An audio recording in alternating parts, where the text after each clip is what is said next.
నమస్కారం, నేను మీ Swathi. HK6 TV ప్రతిక్షణం ప్రజాహితంకి స్వాగతం. వాస్తవాలను, అవినీతిని నిత్యం ప్రజల ముందుకు తీసుకొస్తున్న ఛానల్ HK6 టీవీ.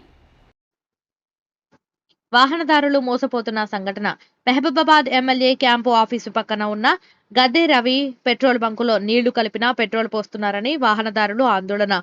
పెట్రోల్లో నీళ్లు పోసి అమ్ముతున్న దృశ్యాన్ని పసిగట్టి నా వాహనదారులు ఒక బాటిల్లో ఒరిజినల్ పెట్రోల్ మరియు ఇంకొక బాటిల్లో ఈ పెట్రోల్ బంకులో ఉన్న పెట్రోల్ పోయగా నీళ్లు తేలాడుతున్న దృశ్యాన్ని చూస్తున్నాం. వాహనదారులు జాగ్రత్త.